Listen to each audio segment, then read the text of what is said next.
Hello viewers, welcome to Vimokshi recipes. Hotel style కానీ street style కానీ easy plain dosa ఎలా చేయాలో క్రిస్పీగా చూపిస్తున్నాను చూడండి. ఇది అందరికీ తెలుసు అనుకోండి, నార్మలే. బట్ కొత్తగా పెళ్ళైన వాళ్ళు, వంటలు నేర్చుకునే వాళ్ళు ఉంటారు కదా, వాళ్ళకి యూజ్ అవుతుందని ఈ వీడియో పెట్టాను. ఈ బ్యాటర్ కోసం నేను 1 కప్పు మినపప్పుకి 2 కప్పులు బియ్యం అనేది మినిమం 8 hours అన్న నానబెట్టుకుని ఇలా గ్రైండ్ చేసుకున్నాను. చూడండి, కన్సిస్టెన్సీ అనేది మనకి ఇలా లూజ్గా ఉండాలి. అలాగే దీనిలో 1 టేబుల్ స్పూన్ జీలకర్ర, రుచికి సరిపడా ఉప్పు వేసుకుని పక్కన పెట్టేసుకోండి. అలాగే స్టవ్ వెలిగించుకుని ఒక ప్యాన్ తీసుకుని, ప్యాన్ హీట్ అయిన తర్వాత 1 టేబుల్ స్పూన్ ఆయిల్ అప్లై చేసుకోండి. ఇప్పుడు ఆయిల్ హీట్ అయిన తర్వాత ఈ బ్యాటర్ ఏదైతే ఉందో దాంట్లో పెనం మీద వేసేసుకుని పెనం అంతా పలుచగా స్ప్రెడ్ చేసుకోండి. అప్పుడు దోశ అనేది క్రిస్పీగా వస్తుంది.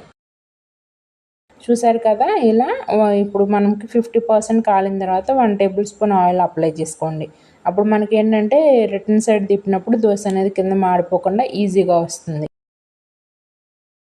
చూడండి, ఇలా కాలిన తర్వాత మనం సెకండ్ సైడ్కి టర్న్ చేసుకోండి. ఈ సెకండ్ సైడ్ కాలిన తర్వాత ఒక ప్లేట్లోకి సర్వ్ చేసుకుని దీంట్లో పల్లీ చట్నీ కానీ అలాగే టమాటా పుదీనా చట్నీ కానీ వేసుకుని తింటే సూపర్గా ఉంటుందండి.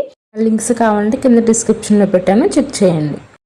సెకండ్ టైం దోశ వేసినప్పుడు ఇట్లా ప్యాన్ మీద నీళ్ళు అనేది చల్లుకుంటే కొంచెం దోశలు అనేవి ఈజీగా వస్తాయి, అతుక్కుపోకుండా. చూసారుగా, అచ్చం మనకి హోటల్ స్టైల్ కానీ స్ట్రీట్ స్టైల్లో వేస్తారు కదండి, అలా ఉంటాయి. మీకు ఇక్కడ నచ్చితే కింద కామెంట్ చేయండి. Thank you for watching. Please subscribe my channel.